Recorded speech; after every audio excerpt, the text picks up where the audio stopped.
Je m'appelle Jean-Paul Vinot, on est ici dans la Marne, à Saint-Quentin-le-Verger, c'est dans le sud-ouest du département de la Marne. La ferme est conduite avec, disons, deux choses principales. Un, du non-labour depuis 18 ans, donc ça crée une organisation particulière au niveau des sols. Et puis deux, un assolement relativement diversifié que j'ai essayé de maintenir justement pour faciliter la gestion de l'enherbement en non-labour. J'ai une rotation très longue, j'ai 8 cultures, du blé, de l'orge, de printemps et d'hiver, du colza, des betteraves, de la luzerne, du chanvre et puis des productions de graminées, raies et dactyles semences.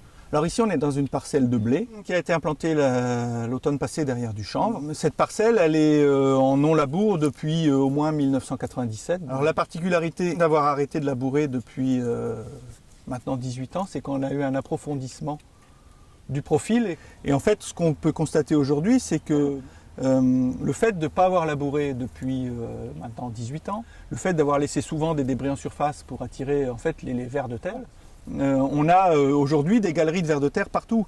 Et en fait toutes ces galeries, ça permet d'avoir la porosité verticale, donc du bon drainage, pas de problème de pluie et d'eau qui dort en surface. Et puis c'est aussi une voie privilégiée pour les racines. Là on voit des racines de blé, hein, on en trouve jusqu'à 70 cm, hein, il y en a jusqu'au fond. Elles passent dans les trous des lombrics.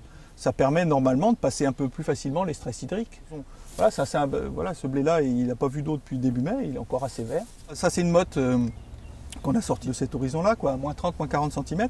C'est un gruyère, quoi. Quand on la regarde, c'est des trous partout. Il y avait un endroit, on le voyait très bien, voilà, là, il y a le trou du lombric et on voit la petite racine qui est à l'intérieur.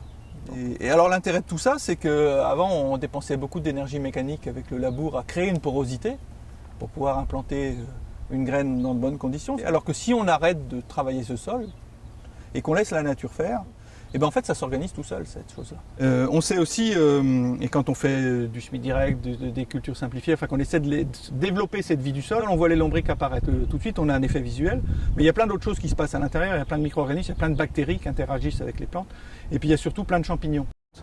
Ça c'est très difficile à voir. Si on travaille tous les ans très énergiquement le sol, on ne va pas favoriser le mycélium parce qu'on va le casser à chaque fois. Donc plus on laisse le sol tranquille, plus le mycélium a le temps de s'installer et de s'organiser. Et donc mieux c'est pour avoir une présence de champignons dans les sols importants. Voilà, la limite c'est d'avoir des opérations qui à des moments dégradent le sol. Effectivement, quand on a des cultures avec des récoltes d'automne en conditions difficiles, c'est compliqué de faire du non-labour. Compter sur la biologie et les micro-organismes et les lombrics pour refaire le sol, c'est pas suffisant. Donc là, on intervient. Nous, quand on récolte par exemple des betteraves en conditions humides à l'automne, forcément, on tasse ce sol et là, on est obligé avec une dent de travailler à peu près jusqu'à 20-25 cm pour redétasser cette zone qui a été compactée par les roues d'ébène et des machines de récolte. On peut aussi choisir ces périodes de récolte, essayer peut-être arracher un peu plus tôt, perdre un peu de rendement mais préserver son sol. On essaie d'équiper tous les engins pneumatiques le plus adapté, le plus large possible, avec la pression de gonflage la plus faible possible.